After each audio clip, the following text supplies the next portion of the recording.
Hello, my beautiful souls. Welcome sa ating tarot reading sessions. Keep in mind, general reading po ito. Maring mag-resonate, maring hindi. Kunin nyo na lang po kung para sa inyo and leave the rest. Maaaring mag-shift na energies or magkabaliktad ang sitwasyon. Kaya kayo na pong bahala kung saan kayo nakalugar sa reading natin. Okay, so let's see.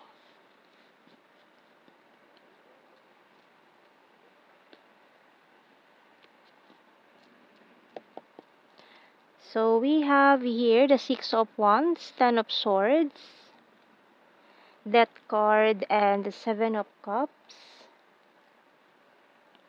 Woo! High Priestess, Page of Pentacles, Tower card. So hindi tayo nakaligtas dyan, ha? And the Ace of Pentacles, bottom card. Ace of Pentacles, and bottom card natin, Four of Pentacles. Ayan. So, mukhang may mga hindi na naman magandang nangyari dito with the Tower card natin and Ten of Swords. Ayan. So, tingnan muna natin anong message ng Archangel dito kasi mukhang may mga excess baggage na naman kayo dyan na hindi mabitawan with the Four of Pentacles natin dito. So, mukhang hindi pa rin matanggal itong mga lingering energies na to. Maaaring nagkukos na rin to ng mga negative energies.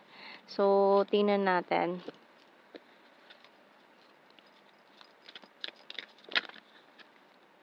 Okay, so we have here Crystal Clear Intentions by Archangel Michael. Be clear about what you desire and focus upon it with unwavering faith. So, ayan, mag-focus ka lang muna dun sa mga ginagawa mo ngayon. Huwag kang magpapadistract dito sa mga negative energies na ito. Or maaaring person from the past na maaaring bumalik, manggulo sa'yo ngayon na nag-cause nitong Tower card natin dito. So, may specific signs tayo dyan ng Pisces and Scorpio. So, kung may mga negative energies or from the past na gustong manggulo ulit sa buhay mo, mukhang kailangan mo muna mag-focus ngayon dito sa mga priorities in life. Kasi mukhang guguluhin ka lang nila and distraction yan. Kumbaga, pinadala itong taon to para i-distract ka. So, huwag kang magpapadistract ngayon. So, tingnan natin kasi may bago kang simulain may bago kang sinisimulan na very promising ang outcome in the future. Kaya kung made-distract ka, magpapadala ka sa tukso, magpapadala ka sa kanya, so maaaring another another problem na naman ang magiging kahaharapin mo. So, we have here binoculars, magnet, broom, sweets, deep well, and snake. Kasi yan, ang nagpadala sa'yo nito ay snake energy with the snake card. So, maaaring may tao din na gusto kang dito pabagsakin Maaaring itong taong to ang nag-udyok sa kanya na guluhin ka or parang witch energy with the broom, Parang this person, ayaw niya nakikita ka na umaangat, ayaw niya na nakikita ka na nagtatagumpay ka. So, kaya sisirain niya lahat yung mga dapat or mga kailangan masira para lang hindi ka magtagumpay. So, wag mong pansinin yun, dedmahin mo, mag-focus ka sa ginagawa mo. And compass, ito, hawak mo ang compass. Hindi ka maliligaw, basta wag mong bibitawan. Mag-focus ka. Okay? So, tingnan natin sa ating tarot messages, oracle cards.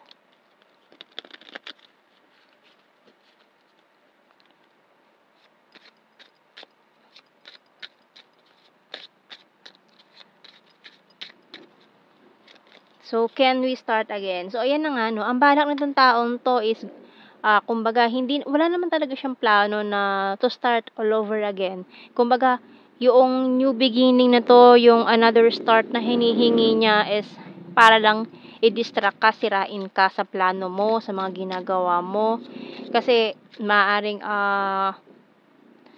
sila ng taong yun Itong mga taong to is nakikita ka na umaangat ka na. Kasi, maring itong dalawang taong ito ang nagtulak sa'yo or nagsadlak sa'yo sa putik. So, kumbaga sila yung naging reason kung bakit nasira itong tower natin dito. Ayan, nag-fall apart lahat. No, with this Ten of Swords energy din, betrayal. So, maaaring silang dalawa ang nag-join force para sirain ka.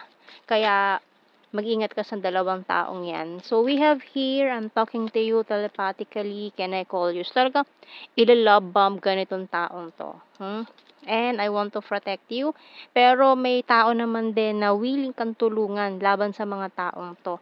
Ayan, protektahan ka. Can we talk? I have fear and anxiety. I miss you so much. So, kung magiging marupok ka sa taong to, sabihin din niya sa'yo na mimiss ka niya, ganyan. So, ilalove bomb ka niyan.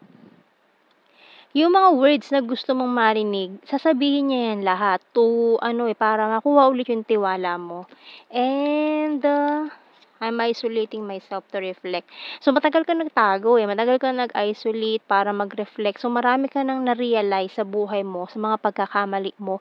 Itong nangyaring ito is lesson in life na talagang hindi mo na kailangan balikan yung mga masalimuot na nangyari before. Kasi naka-move forward ka na. So, wag mo nang hayaan na masira pa lahat yung mga yung moving on process mo, yung mga pinagdaanan mo, babalik ka na naman sa lusak para lang sa taong yun.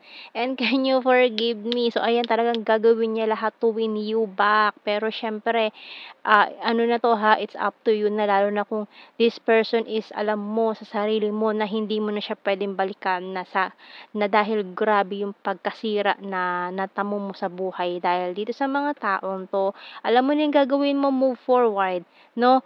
So, kasi itong new beginning na pinakahihintay mo dito, ayan, after this chaos na nangyari, kumbaga nalampasan mo na, wag mo nang balikan yung nangyaring hindi maganda. No, kasi lalo na kung kilala mo na talaga yung ugali ng mga taong yan, hindi na sila magbabago, uulitin at uulitin na lang nila yung mga ginawa nila sa'yo.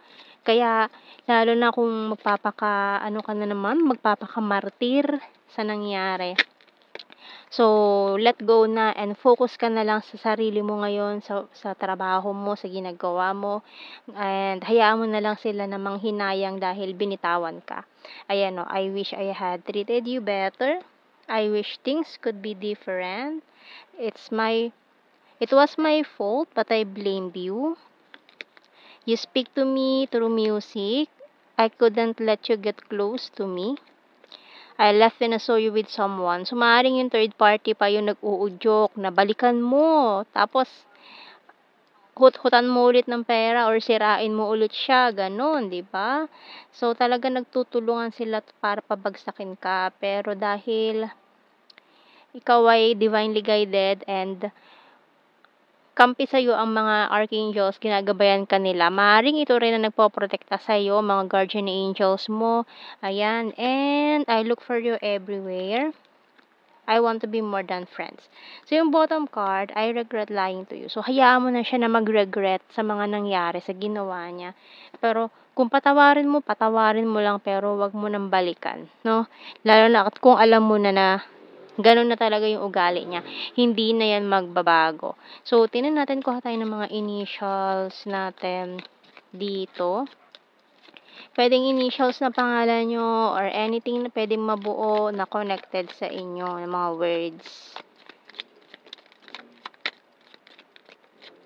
Okay, C, Enye, O, D, N, X, Z, F, letter S, K, U, T ang bottom card. So, let's see sa blue card. We have here attraction, runner, and ayan. So, malinaw pa. Ayan, malinaw. Karmic relationship. So, maaaring yung taong yan is your karmic, no? So, magbibigay lang siya ng lessons in life sa'yo. Hindi mo siya kailangan balikan. Kumbaga, dinaanan mo lang Kung wag mo nang balikan, dinaanan mo na lang yung problemang yon. So, kung babalik man tong taon to, at least, natuto ka. No? Yan is karmic lesson lang sa iyong buhay na, kumbaga dati, iniiyakan mo yan ng sobra, nagmamakaawa ka, bumalik siya. Pero ngayon once na maka-move on ka, tatawanan mo na lang yung mga nangyari, 'no? So, tingnan natin sa ating general signs and the messages. So, mga keywords na lang 'to at hindi na natin kailangan na-explain, alam niyo na 'yan. Okay, we have here quiet person. Animal lover, chaser. So, mukhang ikaw pa yung naghabol dati. Pero, ngayon once na malampasan mo 'to, tatawanan mo na lang, eh, yung mga nangyari before na, "Bakit ba ako nabaliw sa taong yun? Bakit pa hinabol-habol ko siya noon? Ano bang nakita ko sa kanya?" Tapos once na maka-move on ka sa kanya, mawawala na yun, eh, yung magical ano na yun na dahil lang pala mahal mo siya, kaya naging special yung taong yun. So, we have here May. Full of charisma, crazy for you. Ayan, feeling mo nabaliw-baliw ka pa, 'di ba? Feeling, alam mo yung feeling para kang under spell, gano'n. Para kang ginayuma lang nung taong yun, kaya parang kahit wala namang reason para kabaliwan siya is gano'n yung nangyari. So, we have here skin tag, athletic, amazing. Number 6, cup is water sign. Cancer, Scorpio, Pisces. Strong water sign. Cancer, Scorpio, Pisces. May air sign din, Gemini, Libra, Aquarius, kind-hearted, Pisces. Ayan ang mga strong energies natin. So, yan ang ating reading, my beautiful souls. Thank you for watching. Take care and God bless. See you in our next reading, guys. Bye-bye.